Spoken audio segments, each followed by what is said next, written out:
You're listening to the Sass Says podcast. I'm your host, Christy Rocha, also known as Sass. I identify as a woman, a wife, and a mother. That should tell you a lot already. And over the last few years, I've learned the value of talk therapy. I have seen how my inner work not only enhances my own well-being, but also my marriage, my parenting, my relationships. And in fact, you wouldn't be hearing this right now if it weren't for the work I've done. My mission is to debunk the misconceptions and stigmas around what therapy is and who it's for. Let's normalize working on our mental health and seeking help when needed. We've all heard of self-care, self-help, and self-love, but do you often wonder how to actually make it all happen? I do. You'll hear strategy-based conversations with professionals, as well as inspiring and validating stories from women who are just like you and me. Think of this podcast as the weekly therapy sessions you didn't know you needed, with a dash of sass, a lot of vulnerability, and me, relentlessly asking, but how?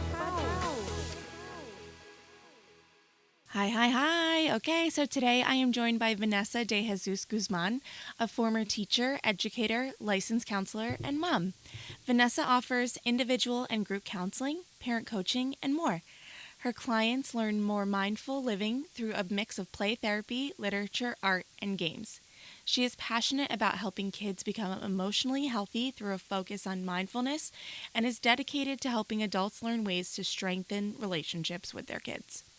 Vanessa and I discuss how to start implementing mindfulness today. Yeah, today, so get ready.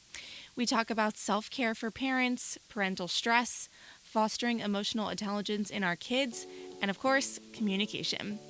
I am certain you will hear, as I did, how much Vanessa's passion for children comes through in her voice. She really was put on this earth to better the lives of parents and kids everywhere, and I know you'll get out of this just as much as I did. So, here's Vanessa. Hey, Vanessa, thank you so much for joining me. Thanks so much for having me. I'm so excited. I'm so excited too. I listened to your podcast, so just hearing your voice and seeing your face, it's like, I don't know, it just is crazy that I'm actually connecting with you in real life. It's so exciting. Yay. So I want to start off, I've heard you say mindfulness is my jam. Free to be Mindful is the name of your podcast, your private practice. What does mindfulness mean to you? Yes. So I always start off by saying that usually when people Google mindfulness, the first thing you see is like a shadow of an image sitting on an ocean and they're miraculously floating and they're oming and, just rainbows, butterflies, daisies, and unicorns. And Right. that can be mindfulness, but it doesn't have to be mindfulness.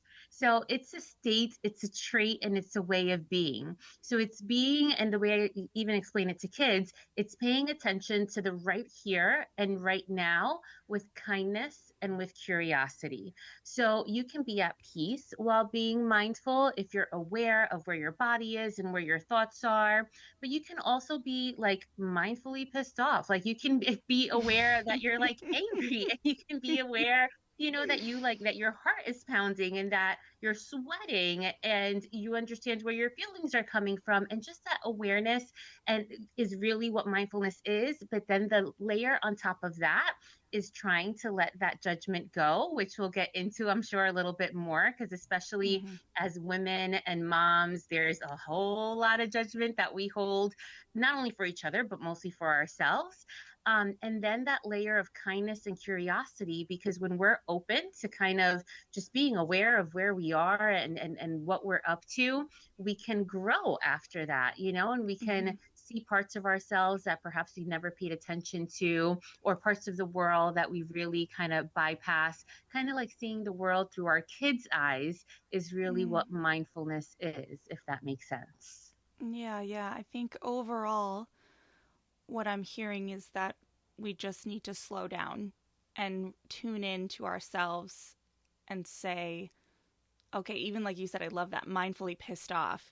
Like, I'm angry right now, but why? Where is that coming from? Yes. I think almost more so when you're angry, that can be useful, as opposed to just, I feel great. Why do I feel great, you know? Absolutely. Yeah, you understand yourself a whole lot more. And then give yourself that space between a stimulus, right? A trigger, and then a reaction. Give yourself that space to kind of take a breath, figure out why you're feeling and where you're feeling it, and then respond instead of reacting and exploding. Yeah. Why do you think that's so hard for people? Well, living in the Northeast, I always say we're in the go, go, go mode. So Yeah. I feel like we just go so fast and kind of, we're really impulsive. We really think before acting. And Mm, we expect that of each other too. I'm mm. not sure if other parts of the country or other parts of the globe feel the same, but at least here in the tri-state area, if we slow down, we're falling behind, and it's almost an aspect of FOMO, right? Yeah. So I feel like once we start slowing down, we actually realize that we see more than when we're going so fast because we experience the world in a different way. Hmm. So staying present is really, really important. And I think, I'm even just thinking of earlier today. I'm, I'm with my kid and he's throwing a fit, and my whole inside being wants to just throw a fit right back and go, "Yep, I feel you, kid. I'm right there with you," but it takes work, it takes practice to just take that breath, slow down, realize what is really upsetting me, and respond accordingly, especially with our kids. Do Absolutely. you do you have do you have ways that someone could start today with practicing being more mindful or just in their everyday life?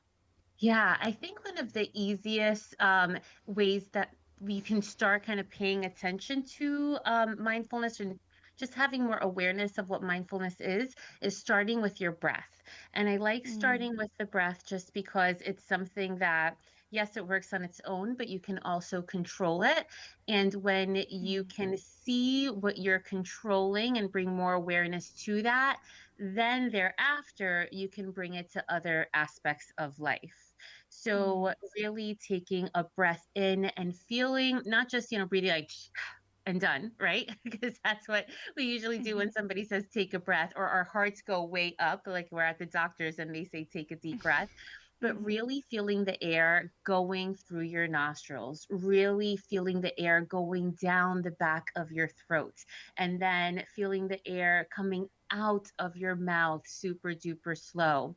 And doing that a couple of times, then it rests your heart, then it can rest your mind, and you'll see a little bit of a difference. With your clients, with kids you're working with parents you're working with, in just talking to someone like me, do you find that there's a commonality with a resistance to simply starting with your breath?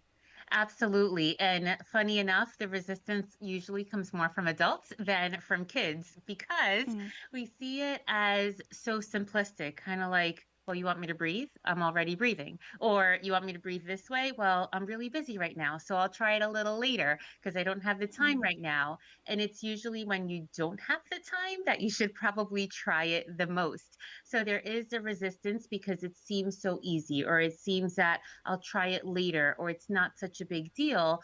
But then when we don't practice it, then we don't see the full benefits. Yeah, because it may also not be something that you get right on the first try. Right. And that's why it's called a mindfulness practice, Mm, because it's not something where we try, and then we ace. And I think that, we're really kind of bred that way of do your best, try your best, and then do it well, you perfect it, and you move on. And really, a mindfulness practice is all about keeping the practice up. And sometimes one strategy or one mode may not work today, but maybe it'll work tomorrow, or maybe it worked yesterday and you're just not feeling it the day after. So there are a lot of different types of strategies and different things different ways that you can practice it in order to keep up that practice so that you know exactly what to do, especially when you need it the most. I was going to ask you what another tip or strategy would be to start practicing. But I feel like I could almost answer my own question a little bit when with because I've heard you also talk a lot about taking that time for self love and self care, and I feel like as moms, as women, that is so important, and we don't do it enough, and it's hard. I mean, what do you say to that? How do you incorporate it? How do you advise your clients to incorporate that time? Yeah, again, so simplistic, but you can't pour from an empty cup. And as moms, we put so much towards our kids and toward our families. And if we're working moms and extended family, that then at the end we're depleted and then wonder why we feel the way that we feel. So it really is making that intentional, being intentional with that time to care for yourself.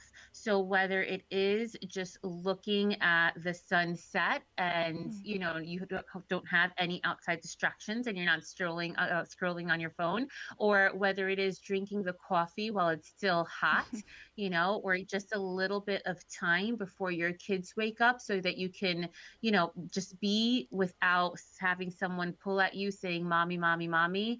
All of those little itty bitty spaces again seems so simplistic, but that is the true space of where you can bring awareness of, okay, I'm here, and my mind is here and not down the mile list, down the long list mile. Oh boy, down the a mile long list Yes, of yes, things that we have to do, yes. and we can keep our mind in one place. And that in and of itself is a mindfulness practice. Yeah, it's reminding me of how you've spoken about being a human being versus a human doing. I really, really related to that. I posted something recently where I had to remind myself, it's okay to just be for a minute. I was Yeah. frantically just searching around for something to clean, something to do, some box I could check off, and I was driving myself insane. I'm like, dude, just sit down. Just relax a minute, even if it's for 5 minutes. And I think that's something that's really hitting me about what you're saying is that it doesn't need to be an hour. It doesn't need to be a day or a whole weekend, as much as truthfully I need those as well. Um, Hmm. I can start finding even just moments in time here and there to ease up Absolutely. the chaos. Yeah, the feeling of friends, the frenzy feeling of there's something to do and there's somewhere to go and I have things to do. And the reality is there's always something to do, right? There's always a Yeah, box to check off. There's always something to do on the to-do list. yeah, If somebody says their whole to-do list is done and around their house and in their job and in their personal life, I want to meet that person yeah. because I feel like I always have something to do. But there is doing in just being. So in Mm, other words, you just sitting there and just taking the room in and seeing how you're feeling and bringing awareness to the things that you're seeing, that in and of itself is doing. yeah. And it's almost a mindset shift that we have to make in order to start accepting that because the way we're raised and society tells us otherwise. Yeah, I think I mean, that's everything, really. Because I think you're right. I think it's how we're raised. I think it's society. But I also, for me, I felt a significant shift in that feeling in motherhood. Oh, yeah, It's so overwhelming. And entirely. the needs just never Never ending. end. There's always something they need. They just need things all the time. And if it's not them physically needing something in the moment, They want your attention. yes. And they Yeah. you have to remember that they're going to need something 2 weeks from now and order it. Hmm. Yeah. Yeah, it's never ending, and our brains really never shut down. And that's why mindfulness is really of utmost Mm. importance. How do you personally take care of yourself? How do you take that time? Many ways. And I have to be honest and transparent because that's just the way that I am. Sometimes it's with a hot cup of coffee, and sometimes it's with a glass of wine, and that's Hmm. okay. But other times, that's the morning and the end of the day. Hmm. Um, remembering to take those breaths. And of course, that's very challenging if you don't have it at the forefront. So I do have on my watch, I have the reminders that come up, Mm. and it's just one simple breath, less than 3 seconds. But I just close my eyes if I can, not if I'm driving. I just take a deep breath, let it go. And that's my small reminder. Simple things when I'm washing my hands, which we've done so much more, right, in the past year and a half or so. So when I'm washing my hands, it's not just a rush, especially because we have to, whatever it is, sing happy birthday twice, but I'm really paying attention to the warmth of the water, if it's warm, or the temperature, whatever it is, the way that when the water comes out of the faucet, depending on the faucet, it makes certain types of bubbles, the sound that the water is making when it's hitting the bottom of the sink, Mm. in the bathroom, in the kitchen, wherever it is you're washing your hands, the smell of the soap that you're using, the way the soap suds all around your hands. It sounds so intricate, and it's intricate.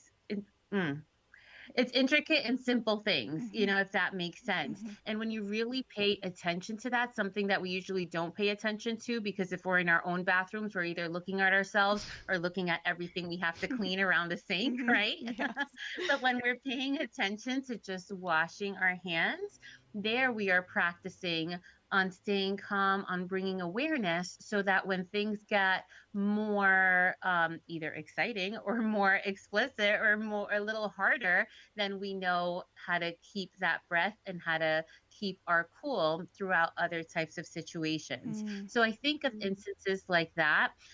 Also on my computer when I'm working, if it's ever goes after the 1 minute, I have pictures of my family and positive phrases, usually things that I find on social media. So Mhm. I keep that on the camera roll. Mm. And once the screen goes after the minute, it just reminds me I have positive affirmations and pictures of my family. And it does two things. First, it brings a smile to my face because there's things that are meaningful to me.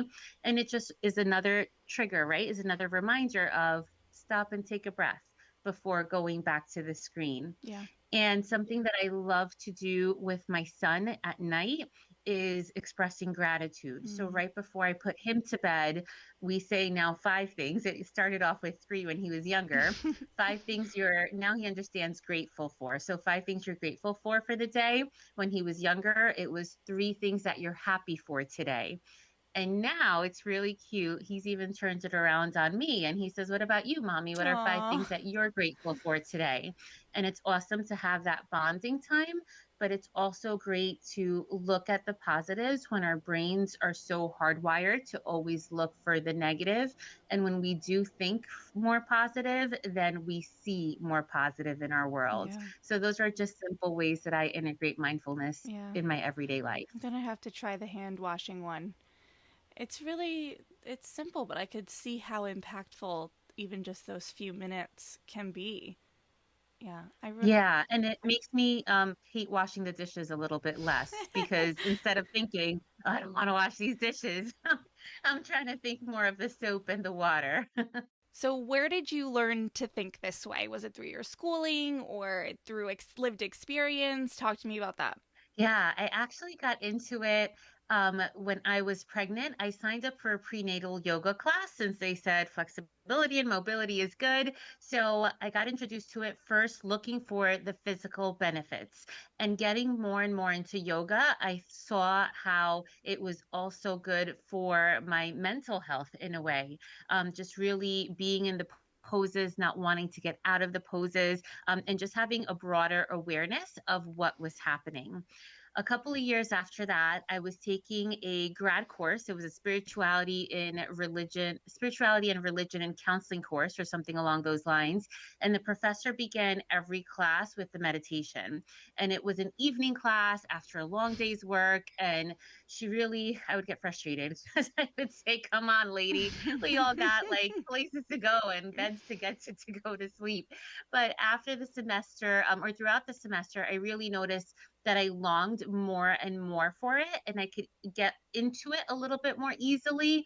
And even when you can't get into it, just having that awareness of, okay, I can't get into it today. What's happening in my body? Let me try to calm my breath, and having that whole internal dialogue is still mindfulness and is still really helpful.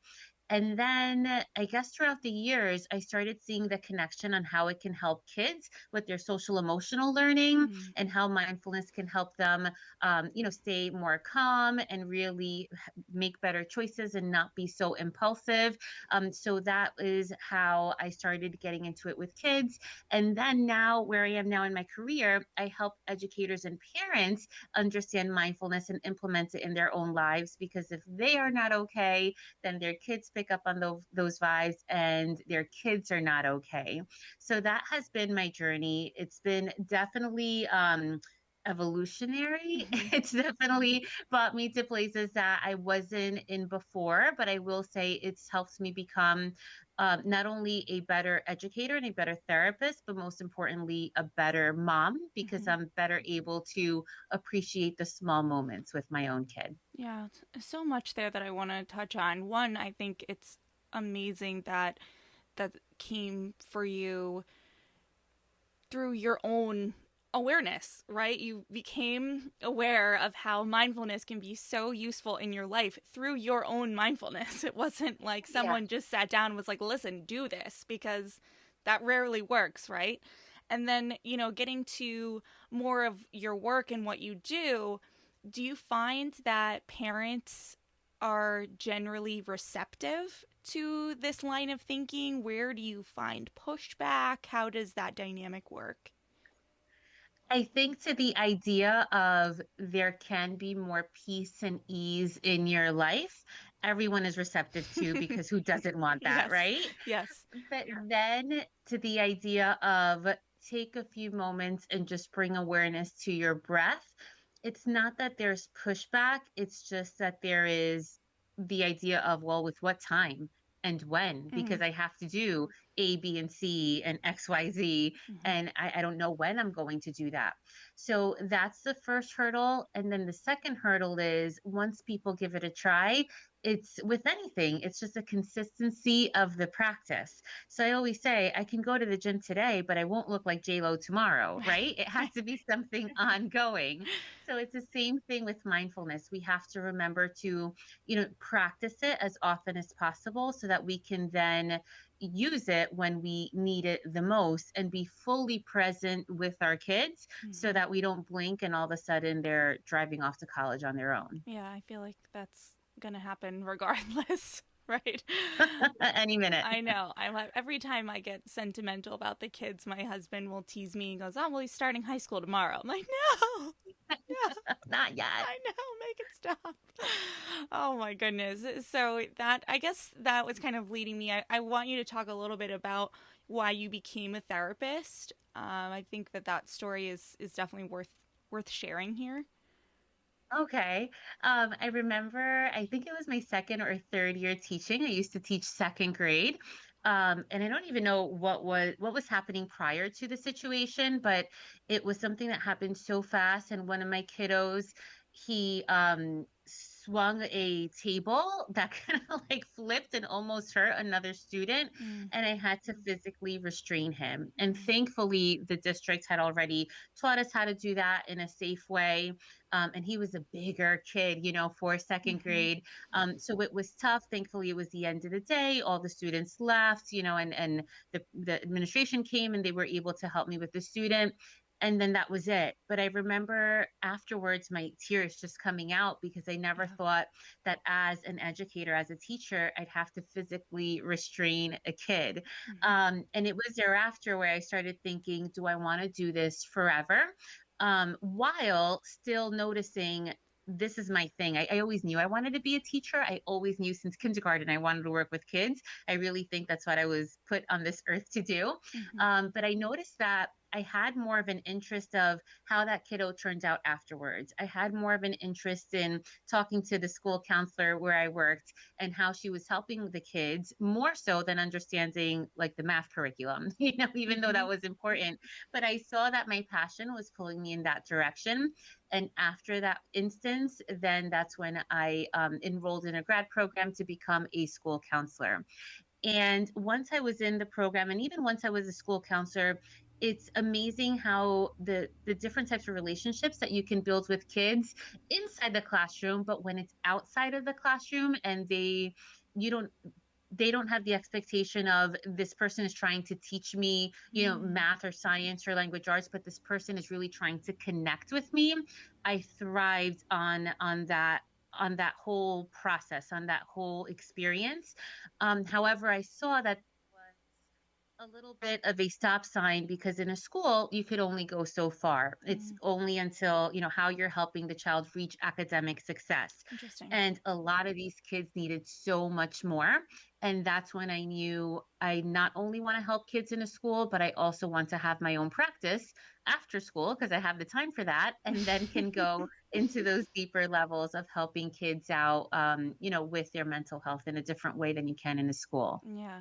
I'm wondering now, so having worked with kids as a school counselor and now having a private practice, how is the work for you different other than I know you just said, in school you can only really go so far in terms of their academic achievement and what you're there to do.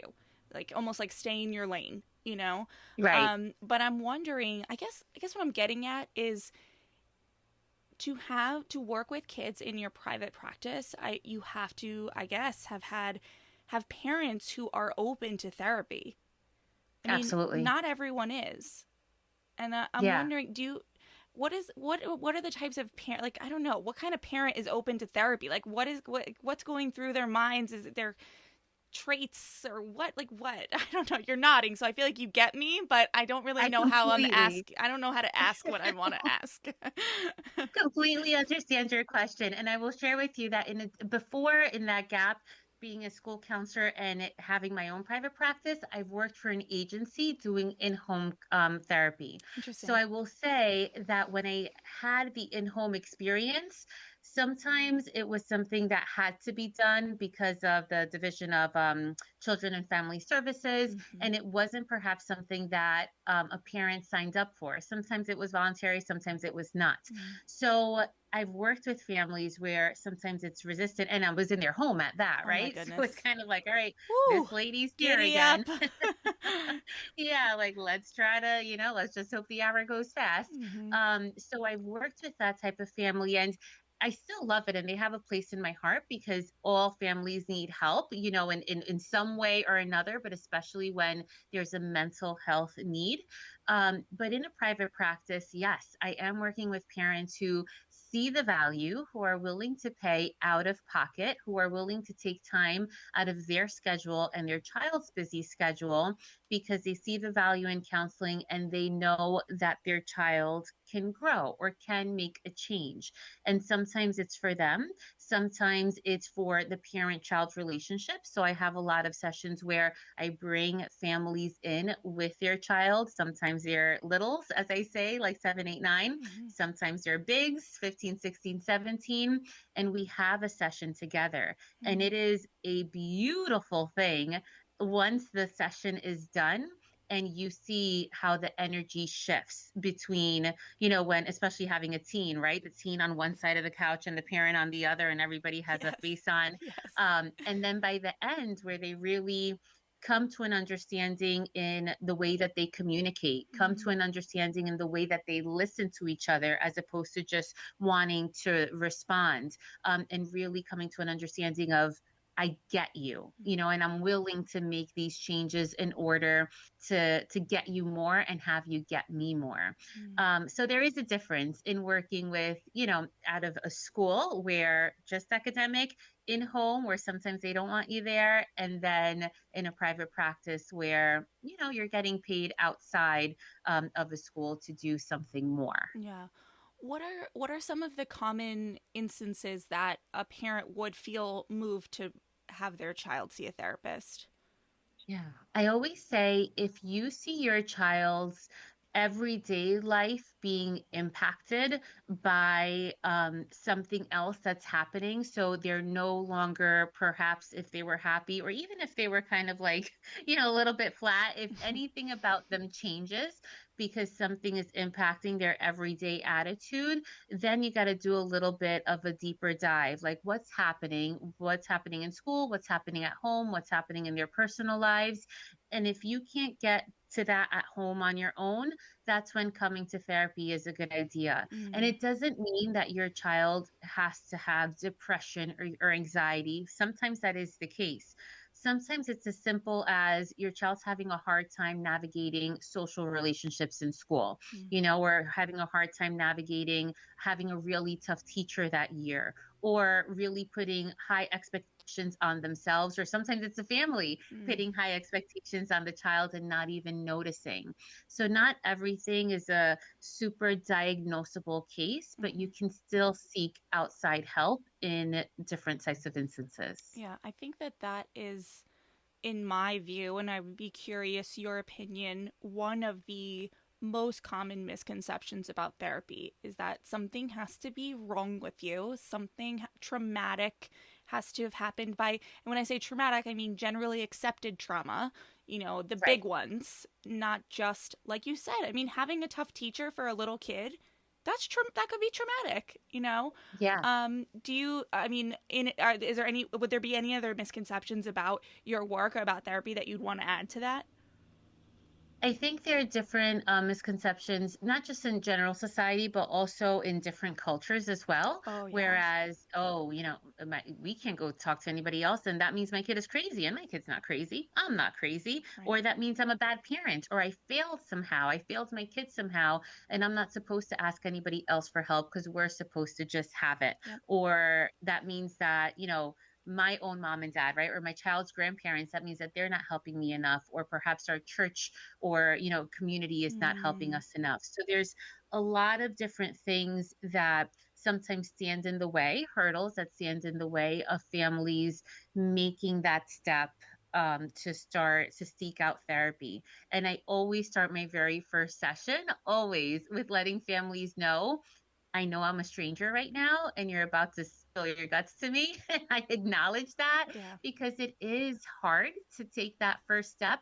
But once you find somebody that you connect with and that your kid connects with, and that might or might not be the first person you talk to, Yeah. but once you find that and you see those small, levels of success, those small changes that you perhaps may be making or your child may be making, then you've made, the right decision for your kid or for yourself. Yeah, and as you were talking culturally, I'm also thinking generationally, right? I Yeah. mean, just as we go on, each generation gets more and more open to therapy, mental health, just learning so much more about it and realizing that it's not this taboo, scary world. It's real life. It's just being willing to open yourself up and look at it and talk about it.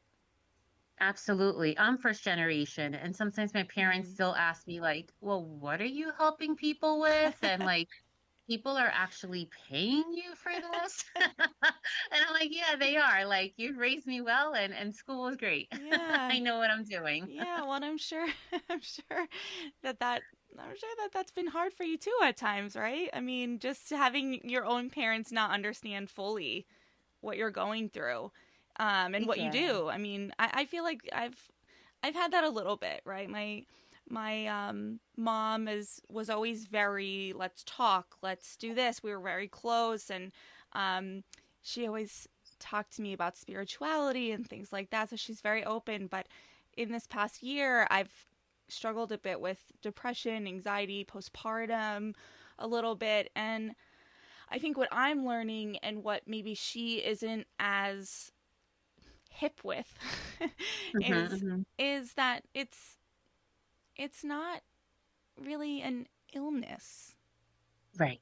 It's just life. Yes. I feel like sometimes she, as close as we are, she can have these kind of kid gloves on with me, and I'm just like, you know what? I'm just having a day. I'll be fine tomorrow. Yeah, and we all go through different things throughout our lives. Again, it doesn't mean that you need to be in therapy forever, but we all can think of different things, Yeah. whether it be, perhaps some going away to college or, going into the Yeah. workforce or transitional changes, or if we've lost somebody that we love, just different things in our lives that we can think of, perhaps I needed, perhaps talking to someone else would have helped me more than just me doing it on my own. Yeah. So, yeah. Do you have any advice for parents who are saying, okay, I want to take my kid to see a therapist or just explore this, best practices for the parents if they're not going to be attending the sessions with the kids? I mean, do you find, is it something that they should be talking to them about, asking them about after, leave it to you and them? You know, what are some best practices for the parents with having a child seeing a therapist? Yeah, I'll say before answering that direct question, even before making the decision to reach out to a therapist, my tip would be turn off the outside noise, Mm, right? So forget what Instagram is saying, forget what your friends are saying, forget yeah. even a moment, perhaps what your family may think of it, and just do what you feel in your heart and in your soul that your child needs. Mm, And if that's going to therapy, then go to therapy and find somebody that so works for you important. and works for your kid. Yeah. Yeah, because sometimes that outside noise can be really loud and then kind of cloud our judgment and our calls that we would make otherwise. Mm-hmm. So when your kid is going in, and this is a question that I get often from parents, even before sometimes they come in and they say, my child needs therapy, but I haven't told them that I was meeting with you yet. So what do I do? And for that, I personally, like on my website, I have a page that's a kids only page so they can get to meet I've me seen and that. understand a little bit of Mm-hmm. what therapy is and how things go and how we start and how we end. And I also stress confidentiality because with kids, especially tweens and teens, they want to make sure that I'm not going to be sharing with their parents what they're telling me.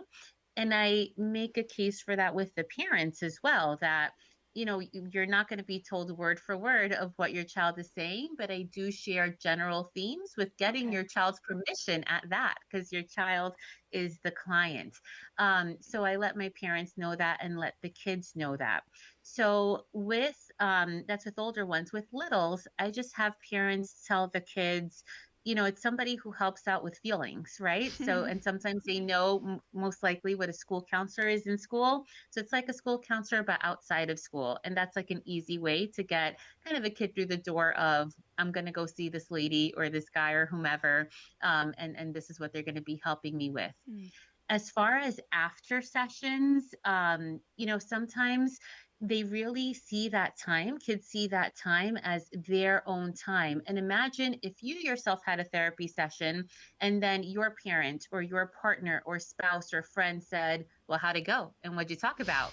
It would be kind of like an intrusion of your privacy. yes. So you can also, how it went. And if they just say good, then just keep it moving, and understanding that someone who works with children will involve the parents and will let you know how things are going at appropriate times. So you're not completely left in the dark if you're taking your child to counseling. Mm, Hopefully that all made sense. it did. I'm sure that that is so hard for parents. We want to know everything, right? I mean, we just want to Yes. know what's going on in those little brains. What age group do you have the most experience with within your private practice? Um, right now it's a little bit of everything. I think I have the most kind of 7 to 10, and then later on 15 to 17 at this very moment. That always changes.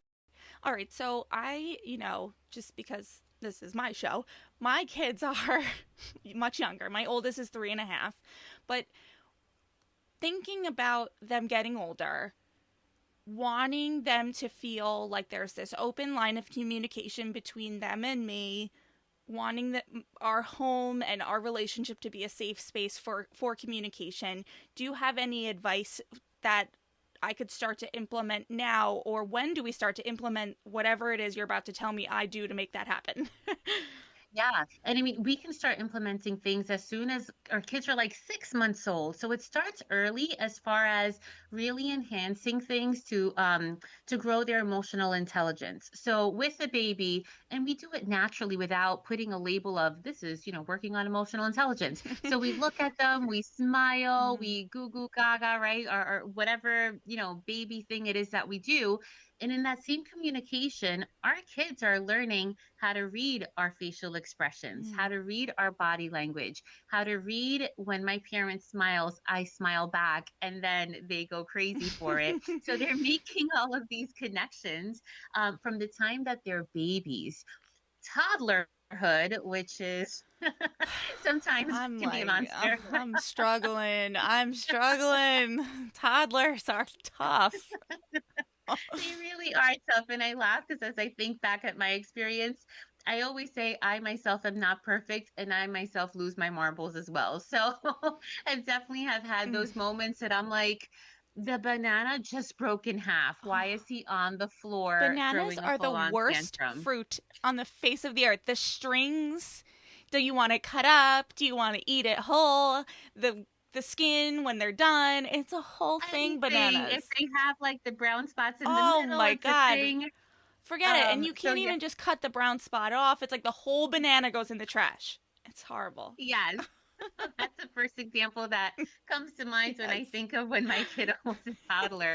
Yes. So we first have to understand that they are irrational beings and that sometimes we cannot rationalize with them Mhm. when they have just lost it, right? Mhm. So understanding that sometimes us trying to talk sense into them when they are little incredible hulks, it's just not going to work. And that's when they just need mommy or daddy or whomever to hug them, to love them, and help them calm down emotionally so that they can think rationally. And then we have those conversations and not in a I told you so or Mm. didn't you hear what I said? I knew that was going to happen kind of way, but really giving them the words so that they can identify their own emotions. Because through our conversation, whether it be in this specific example or in any example, they are learning from us all the time. So if we say, you must be so frustrated because that banana has brown spots today. Right there, we're giving the word frustrated. And then they'll say, yeah, I am frustrated, or I am mad, or I wanted blank. And again, it takes I time. know. And sometimes you just want Oh, to pull your I hair know. out and keep it moving, but it's all a learning experience that they're getting from you. And then next time, perhaps they won't have the tantrum, and or perhaps they'll still smush down the smushy banana on the floor, but they may say, "I'm so frustrated." And that in and of itself is a win Hmm. because then now they've used some words instead of just crying. Right. And little by little, the meltdowns, perhaps on this one topic, decrease. And they'll increase in another area, but they decrease in here and then they get more words from there. So I think talking to our kids so that they just hear the language, and also apologizing to them as Hmm. needed Hmm. because we make mistakes as well. So Hmm. when they see, wow, in our case, mommy's really mad and she yelled and she apologized, that will help them then apologize when they see that the situation calls for that. And in addition to that, even saying, mommy needs a timeout right now. And not in a timeout like go to the corner, think about what you've done, Mm. but I need space to take a deep breath because I'm so mad that I just need a moment. And it's Modeling. okay to, yes, Yeah. it's okay to verbalize that to our kids because we're modeling what to do. And then they in turn will know when I'm frustrated, I need a moment. So I'm going to do this, or I'm going to listen to music or blow some bubbles or take a walk so that I don't explode. And we'll talk about it as soon as that time is done. Yeah. I I've I've heard this from you on your show before, and I've heard it from other people, and I know the things. I know the It's hard things. It's though. so hard. Oh, I know. it's I so know. hard, especially if, you know, it's become much harder now having the other kid in the dynamic because Mm, it's the push and pull constantly. if one is happy, the other one isn't, and then they influence the other one, and I just want to like just you have this side of the house, you have that side of the house. That doesn't work because he's 1.5 and he's a bulldozer. He just gets involved in everything. But it's A juggling act. I know. I think that's what's been most difficult for me is the juggling act of the two kids, the two dynamics, but also like we said with mindfulness, it's not going to work time number 1. And you know what? With toddlers, it might not work at time number 12 either. It's Yeah. just somehow you got to keep doing it. Yeah. And understanding that at the end of the day, your kids may be mad at that moment, but they still love you no matter what. And you'll Mm, make mistakes and you'll lose your cool and you'll yell, but your kids will still love you and they'll know, hopefully that you still love them, but having that communication and letting them know that you care for them, apologizing when needed and having conversations of, well, I should have did this instead of that, yeah. or next time I know that you will make this better choice instead of, the tantrum or whatever have you. It's really okay because that's what motherhood is, right? They Yeah. don't come with manuals. There's books upon books upon books that we read, but each kid is so I different, know. even within the same household, that we're just doing our best and we just get up the next day and continue to do our best because that's all we can do. Yeah. I definitely want to come back to the littles. But as you're talking, I'm mostly just reminded of everything you're saying, is it's really more about me. It's more about the parents, It's about me going, I have apologized to her. I have, you know, tried to model, and yeah, I'm not going to get it right every time, but I feel like as a general, I think what happens with little kids is like you get so sucked in every day to all the little moments every day that I feel like I have to allow and give myself the grace to know that maybe every day isn't great, but as a overall whole of childhood and toddlerhood, like, I did all right. Yeah, yeah, yeah. I always say the nights are long, but the years are short, Mm-hmm. right? And at the end of the year, I mean, you see on their birthday how much they've grown from the previous year. And you're doing great. You're really doing great. But during those long nights, yeah, there will be tantrums Yeah. and there will be tears, maybe more yours than theirs, but Yes. and it'll be okay. Yeah. Because you do work specifically with moms and parents separately from kids as well, or no? Is it always a combined effort? I do in addition to, and I do focus more on mothers than on, the rest of the caregiver Right. group. So more on moms and then children as well, and then family work as it calls. Okay. So a lot of my show is normalizing for women what we all kind of go through as moms that is now starting to get talked about more. But Yeah. in your work, are there common things that moms are coming to you like XYZ is just the thing that I'm coming to you for? I want to try to start to normalize these things for women and so that they know that they're not the only one and that it's more common than they think. Yeah, so I niche down specifically with parenting related stress. So the Okay. XYZ that they're coming for to see me is my kids are driving me crazy. I'm Okay, gonna throw perfect. them out the window. What Perfect. can I do? Yes, perfect. Right? And another layer that I also niche down with is that, perhaps with BIPOC communities and Latino communities of that old school way of parenting, that heavy Mm, hand way of parenting, the way that perhaps the mom was raised versus now, well, this is what books say now, and this is what I know of society now. And how do I find that balance in interesting. between? Yeah, I feel like that's what do they call it? Breaking the cycle, you know? Yeah, which is tough because Yeah. most likely you were there on the receiving end and now you're trying to do different. Um, perhaps do better, perhaps do different. It's just that, our parents knew one way. That's all they knew. Hmm. So they worked with what they knew. But now, because we may know more, we want to do more, and to do better for our kids. And it's a tough, seesaw to be in the middle of. Yeah, I feel like because it's going back to what we said before. It's more about our own feelings as parents.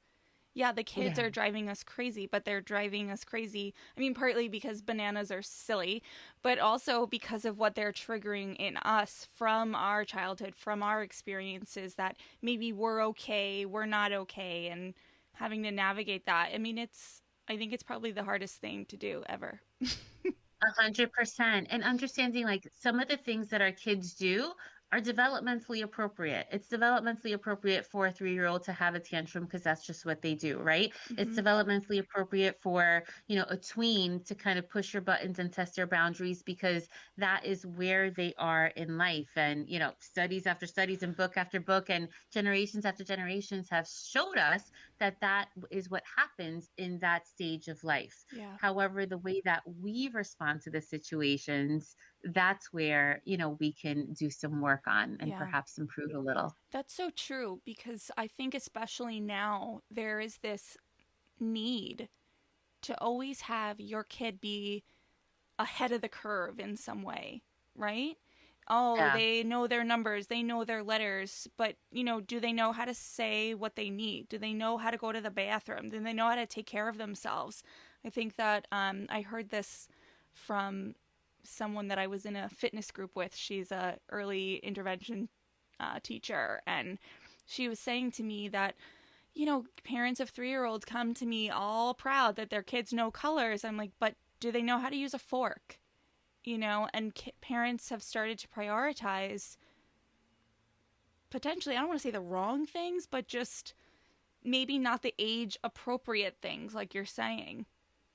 Yeah, if your listeners could only see the roll of the eyes that I just did Yeah, yeah, when you're explaining that, because we are in a society where we want our kids to be in a good place as adults. So we think that we need to push academics younger and younger and younger and younger. But do they have the social skills? Do they know, basic manner stuff? Just the basics that we sometimes assume, oh, yeah, they'll learn that. But we really need to explicitly teach, like, when do you say please? And when do you say thank you? All mm, that pre K stuff, we can still keep going with that as kids grow. That's where emotional intelligence comes in. That's where social emotional learning comes in, so that they have the soft skills are really the big skills yeah. in life, in addition to whatever you choose to major in and then devote your life to. Right, right. I'm thinking too. I have nieces and nephews who are older, in the tweens, teens, getting to be those ages. And I realize I don't exactly know what is age appropriate, and I realize that when one of them looks at me and says something, I'm like, excuse me, like, what did you just say? And I have to remind myself, or I guess I usually take it to my therapist and go, what is happening here? Is this appropriate? And she's like, yes, let it go, but do you have, I guess, because that whole phase of life is still coming for me, and maybe just even as an aunt navigating those relationships. Can you talk a little about the tweens and teens and what you're seeing now in kids, and I don't know, just anything you want to say about that stage of life? Yes, and that happens so often, right? Because it seems like when the kids in our lives, perhaps we grow out of a stage, or the kids in our lives grow out of a stage, we kind of forget what happened, like when they were Exactly. newborns and then we're 3 and then 5. So you may have forgotten, like, what is it like to be a tween or teen? But in the same breath, I'll say that what happened to you when you were a teen is totally different than what's happening now, Yeah. because life obviously changes. But then the other so many layers of what's happening in our world, especially with social media and phones that just suck our kids away and Yeah. kind of never give them back to us, Yeah. that changes their whole really life compared to the way that perhaps we grew up, Hmm. right? So I think it's important to really remember that even though you may know or you may remember, it's still not the same. And perhaps the things that a 15-year-old used to experience maybe 30 years ago, maybe now that's what a 12-year-old is experiencing. And not only from the social aspect, but even from the physical. Like a lot of our, girls are menstruating earlier and earlier now Hmm. compared to way back then. So there are so many factors that contribute to that, and not all of which I know.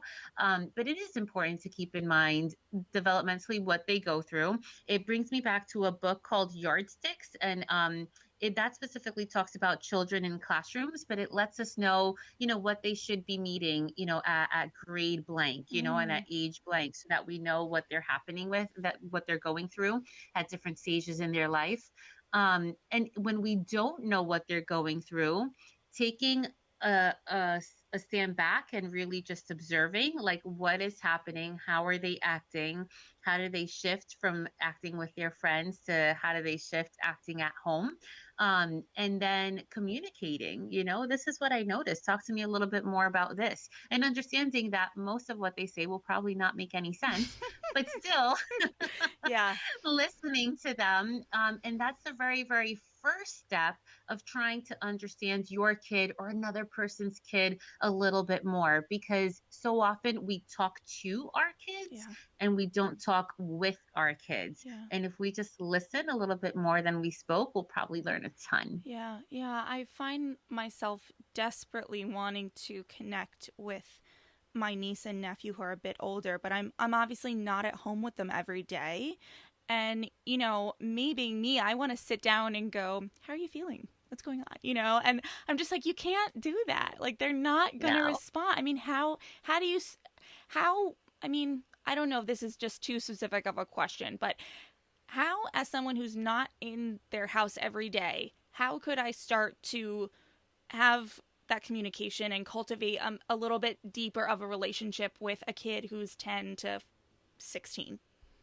Yeah, simply speaking, finding something that they're interested in. So whether it be a form, like a type of music, TikTok. whether it be a TikTok, an anime show, like just learning how to speak their language, because it's not English, it's, Yeah, something else. it's Um, sus.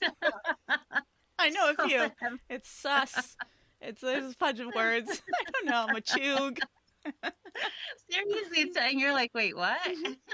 I've never felt So older than when I'm with my niece and nephew. yeah. Yeah. Yeah. Oh, my clients teach me stuff all the time that I'm like, all right, let me just write that down so I can remember for the next time. And then it changes.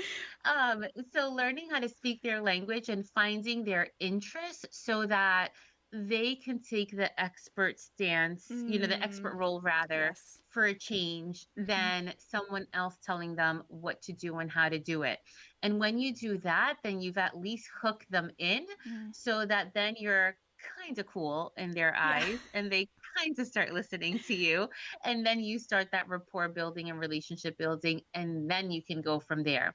You can't come in through the door and say you got to do this and this is why, because Right. they're just, it's womp womp womp like Charlie Brown, and they're just not listening. And they wouldn't even know who Charlie Brown is. Probably not. Yeah, no, it's tough because, yeah, you're right. There have been times where I've opened up the can of worms a little bit to their interests, and I'm like, what are you talking about? I can't even follow. Yeah, and even if your eyes are glazing over, you try, and you take Yeah. you take a breath, and you're like, wait, let me say it, and let me just follow. And sometimes you nod and smile, but then ask questions. Not so much that they have to explain the basics, because then they're like, oh, forget it, you're not gonna get it. Hmm. But try to meet them at a middle ground so that they're teaching you something, and then they see that you're interested in their own interests, because they are very egocentric, right? It's Yes. all about Yes, them, totally. especially at that age. Yeah. Well, and that's one thing to know, that that's age appropriate. Absolutely. 100%. Okay. All right. I want to shift gears a little bit. I know that you've also, maybe in the past, I saw this somewhere. I don't know if it was on your website or your podcast, but you've also worked a lot with families transitioning from a two-parent household to a one-parent household. Yeah. Can you talk a little bit about that? Maybe best practices, advice, what to look for in kids if they're struggling with this process, or how to go about that? Yeah, it is so tough when they don't know. And then when they start knowing and when they start understanding, mom and dad or whomever my caregivers are, they don't love each other anymore. Does that mean they don't love me? Do Mm-hmm. they, where am I going to do? Where am I going to live? I've had clients say like, well, mom is in another house and now dad is getting a new house, and where do I live? Does that mean that I don't have a house? Am I homeless? Mm. So, he talks about trauma at the beginning, and really it's a traumatic experience for a kid, even though we do our best to really have a loving safety net for our kids so that they don't fall through the cracks. Mm-hmm. It's still big, and we have to recognize that even small things can be big things.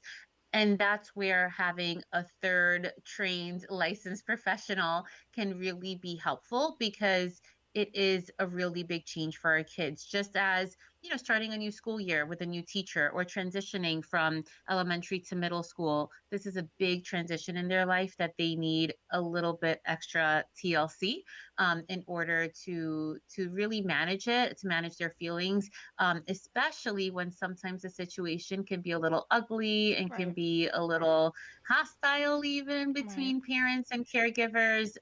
So that can be big. And I've had situations where, even kiddos say like, well, now we live in an apartment and I miss my house instead of living in this apartment. And something so small like that can be huge for a kid.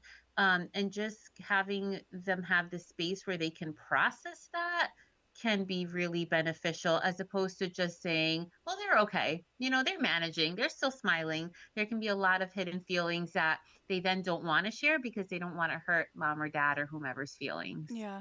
And just giving them, when they share, those concerns, let's say they're sharing them with mom, with dad, where do I live? Am I homeless? Do you not love me anymore?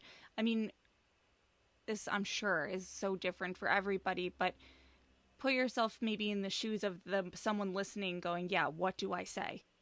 What do I Yeah. do?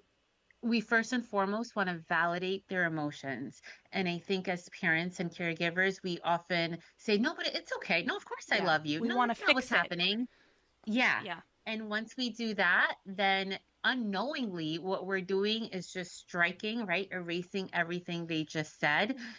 And we don't want to do that, because then the child doesn't feel heard. And then they'll start bottling stuff up inside instead of sharing it, Mm-hmm. because that was their chance and now they were, shut down. So as soon as they say anything, even saying like, wow, I didn't know that, or, oh, that must be so hard. Tell me more, just so that we validate it and then take it from there. We never want to shut them down. I feel like it's the same as with adults. Like Yeah. as you're talking, Right. I'm even, of course, thinking of myself and going, yeah, when I'm just venting, I don't want to hear from my husband or from a friend be like, oh, well, just do this. It's like, no, I just want you to Yeah. meet me where I am. Yes. Yeah, Yes. Yeah. It's huge. it is. And I think, I don't know why we do that. I think we just severely underestimate kids. Yes. Oh my goodness. 1,000%. We forget how smart they really are. And We also intuitive, forget how right? yes, and how resilient they are. Like they Yes. can overcome, but they need the right supports. Yeah. Our kids are amazing. They really are. Yeah. Yeah. I love how you like they can't see you smile as you say that, but it's like you really are put on this earth to help kids and it just exudes from your pores. It's just Oh, all your energy is it's just so fabulous. I feel like I don't even know what I would bring my kids to you for yet, but I'm like, yeah, they're going to see Vanessa. we can just play. Just hang out. Oh, Just like take some of your thank you, energy though. cuz I'm like right now they're just getting burnt out COVID mom from me energy. Like I'm just done. And trust me, I mean, my kid has gotten that version of me too, Yeah. and sometimes, and he'll tell me, he's funny, he's 7.5 now, but he'll tell me like when I'm losing my cool and when, going around and yelling and why isn't this stuff in the laundry basket, like basic stuff. And he'll say like, mommy, you got to stop. Take a deep breath. Breathe with me, mommy. Breathe with me. Remember Oh my mindfulness. And I'm like, is your mom? Where'd you learn this stuff? I always stress I am not perfect and we all go through it, which is why I am so big on sharing the reminders to have grace and compassion for yourself because Mhm. it's really the hardest but most rewarding job on the face of the planet. Yeah, I can imagine that being such a bittersweet moment of just, gosh, I've really made such an impression on my son, but also like, listen, I don't want to be mindful right now. I just want to vent. It's beautiful and annoying all Yeah, at the I'm same sure, time. I'm sure it is. Well, Vanessa, is there anything that you would have wanted me to ask you that I didn't? Anything that you would want to touch on? Oh my goodness, that's a loaded question. I know I your work is so it's even the questions that I did ask you, there's so many different avenues we could have gone down, but maybe specifically to your I don't know, your you as a person, as a businesswoman, anything. I think, well, first, advice for just parents Okay. is again, understanding that even when you don't think so, you're doing an awesome job. Mm, And understanding that our kids need more than just a roof over their heads and and food on the table, that they need you emotionally as well, not mm, just the physical needs. Because that's something I hear a lot from parents I work with is, but they have everything they need. Why are they sad or why are they anxious? ah, And it's because they need more of us. mm-hmm, So that's a big kind of life tip. Another one is regardless of how old your child is, take the time to play with them. I think we underestimate how powerful the tool of play can be. And it's obviously easier when our kids are, building with Legos on the floor. But even if it's, and my kid is now trying to explain Minecraft to me, and oh my God, I don't really have interest in Minecraft, but I sit there and I smile and I do try to learn, even though my Super Mario brain only works in 2D in one direction and this whole 3D world is too much for me. But I'm sitting there and I try to soak it in to then, like, maybe, with an older kid, playing dominoes or Unos or whatever it is, but just spending time with your kid is so much more valuable than just providing for your kid mm, in a physical and in a materialistic sense. And we that can't be changed, like yeah. that's just so so so so And it deep. doesn't have to um be extravagant, you know? right. Yeah, that's what I'm Yeah, hearing from yeah, you. It those can be just experiences are just so dinner. much more than, yes, Yeah. yes, that's so much more than just a thing that you buy them at, you know a store, not Toys R Us because it doesn't exist, but Amazon, wherever. Yeah. So that's something that I'd like to share with parents, just, like world parenting tips. And then knowing that therapy is just so beneficial, so helpful. And you don't have to share with anybody if you feel uncomfortable. But if you did, you could probably be making such an impact in somebody else's life Mhm. without realizing it. Mhm. Because I think it's something that people are so scared to talk about. 100%. And it really is okay not only to seek help for your kids, because I think we would do anything for our kids. And more often than not, we put them before we put ourselves, but it's important that we put our needs in a priority state as well. Mhm. So whether that is speaking to a life coach, speaking to a parenting coach, speaking to a therapist, seeking help is okay. Mhm. And we all go through our moments, but we will rise again. Yeah.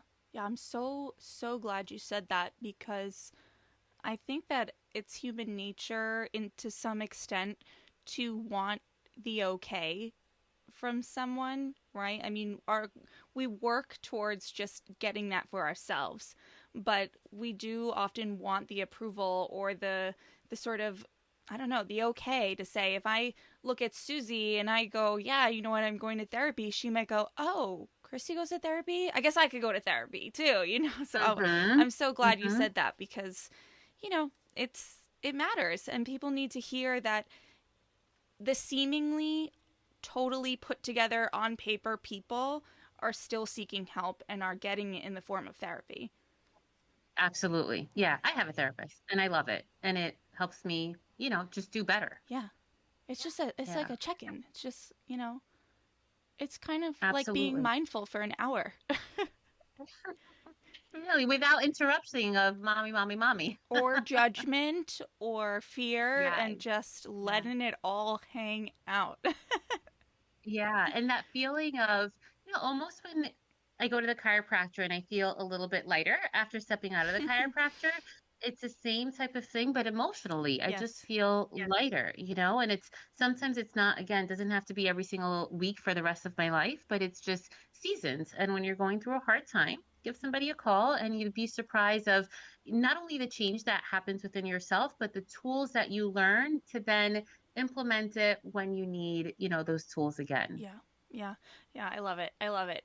Is where can people find you, Vanessa? My website is freetobemindful.com.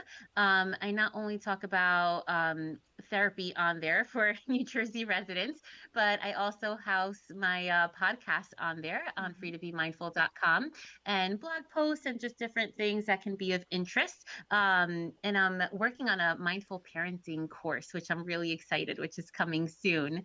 And then on social media at Counselor V De Jesus. That's VEVDE and then Jesus. So V De Jesus.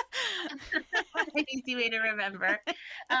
And I talk about all types of things, whether it be kid stuff, parenting stuff, and mindfulness, of course. And I encourage anyone listening to go to your website because you have quite an offering of support groups and different ways of connecting with you that aren't necessarily just straight up therapy, since, maybe not everyone lives in New Jersey, which I don't know why they don't. It's the best place ever. But there's ways to connect with you and find support through some of the groups that you have there in your different outlets. So anyway, Vanessa, Thank thank you. you so much for joining me. This was so great. I asked probably a couple of too many questions that specifically related to me, but I had you here and I had to ask them. So thank you so much. It's been my pleasure. Thank you for having me. This was so much fun.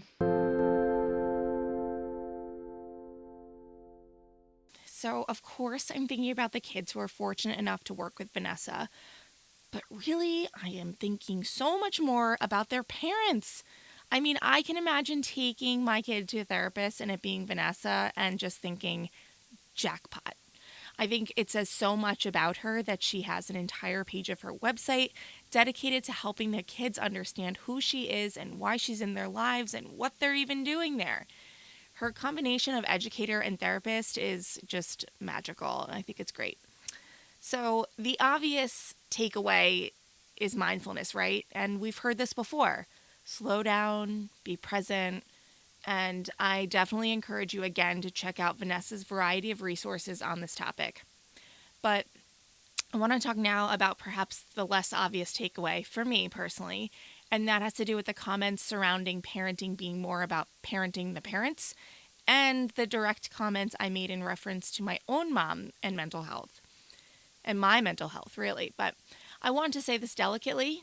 And I also want to say that since this episode was recorded, my mom and I have had the heart-to-heart discussion about my mental health and how it is talked about, the terminology I'm comfortable with, and so on. But another conversation we had was about how, in the best way possible, I am learning that it's okay to take her off of the perfect parent pedestal that I had her on for most of my life. I literally thought she was perfect. And what I realize now is that by acknowledging that she wasn't and isn't, is not an insult, but rather a relief.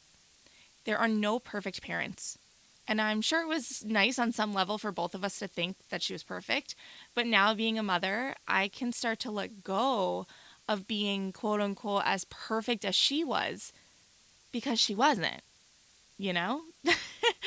And she can start to understand where, unknowingly to her and for a while to me, a lot of the pressure I was putting on myself was coming from. Therapy not only helped me understand this, but it continues to help me understand how I want to articulate it. Still some work there to go, clearly. I'm a little like with this, but it's conversations with people like Vanessa that remind me and give myself permission to say, it's okay. Even my mom, who I thought was perfect, wasn't perfect. And although I'm not perfect and I have issues, we're all okay. The kids are all okay. Parenting is heavy, it's hard, and it's filled with pressures from everywhere we turn. my advice, if I could give you some, would be to try to take some of the pressure off that perhaps you are putting on yourself. I do this all the time. And like I said, one of the reasons I've come to learn why I did was because I had my mom, I had this idea of the type of parent that my mom was, just up, and you can't see me, but I'm holding my hand up and I'm looking up just all the way up here, and it was like I have to do everything she did the way she did it and how she did it, and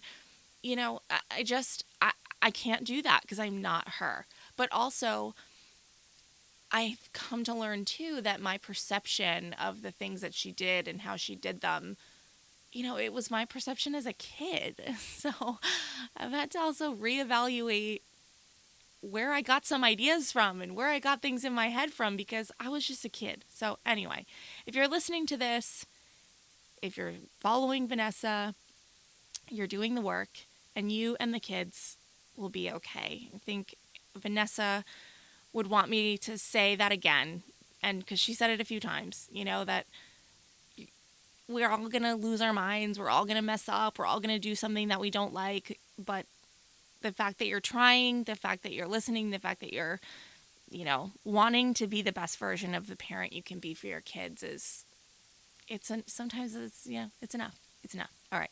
I'm fumbling now. And it's because it's not a completely thought out sentiment for me, and it's not entirely comfortable yet. And because it's hard, all right? So we're working on it together. But anyway, all right, I'll see you next time. Bye. Thank you so much for tuning in today. Sass Says is a production of Luann Nigara, Inc. This podcast is meant to be educational and not meant to replace professional therapy or professional medical attention. To learn more about today's show and what's new in my world, head over to sasssays.com. Thanks so much. Talk later.